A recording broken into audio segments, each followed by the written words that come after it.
watching the news, CNN at the time, and I joked at first thinking I would get blamed for it, and then who knew that it would be so ridiculous, because the initial reports, they said that these kids were wearing makeup and they were dressed like me. Since the Colorado tragedy, there has been an outpouring of criticism against rock musician Marilyn Manson. The saddest and most disgusting part of the whole event was the media coverage, the people right in there from the very beginning documenting the grief and filming the funerals, and they turn around and then they start indicting entertainment, but they don't realize the most gruesome entertainment that I've seen was their coverage. For Judas Priest, this moral panic over supposed subliminal messages led to them being accused of inciting the suicide of a teenager in Nevada, America. Today's testimony really sums up what this case is all about, which is subliminal or hidden messages in the music of Judas Priest, specifically in the Stained Class album. Their prosecuting attorneys said that they heard this thing in a song which they determined to be the phrase "do it." Are there subliminal do-its on the Better By You, Better Than Me song? Absolutely not. The crime is the walk-in killings. The suspect, Richard Ramirez. And the question is, did the band AC/DC drive him onto a personal highway to hell? The walk-in killer struck in Rosemead, murdering Dale Okazaki in her new condominium.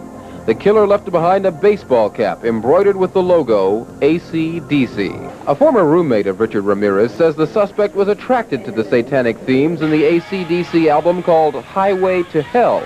His favorite song, The Night Prowler. The loud music, the beat of the music, the intensity of the music, the words to the music, oftentimes promote anger. 15-year-old Elise Paler was lured into a grove of eucalyptus trees by 3 teenage boys in 1995. Her body might never have been found if one of them, Royce Casey, hadn't come forward. The boys were part of a death metal band and thought that Satan could make their music better.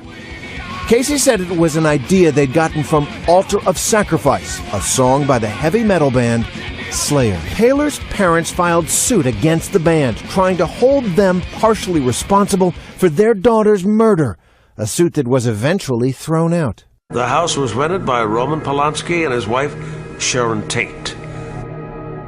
Sharon and 4 friends in the house that evening were killed. The jury held that Manson was responsible for the murders, even though he didn't personally participate in them. Manson blamed the Beatles. This is the heavy metal rock music of Ozzy Osbourne, and it is this music that led the parents of a California teenager to file a lawsuit against Osbourne and CBS Records, claiming the music encouraged their son to commit suicide. Perfectly normal kid there who really doesn't show any signs of any depression at all, and happy, and all of a sudden 6 hours he's dead. No one can explain it. The only thing we know is he was listening to this music. Now the McCollums are suing Osbourne and CBS Records, suing for damages in the first case of its kind. How important was Ozzy Osbourne and his music to your son? Unfortunately, he was John's idol.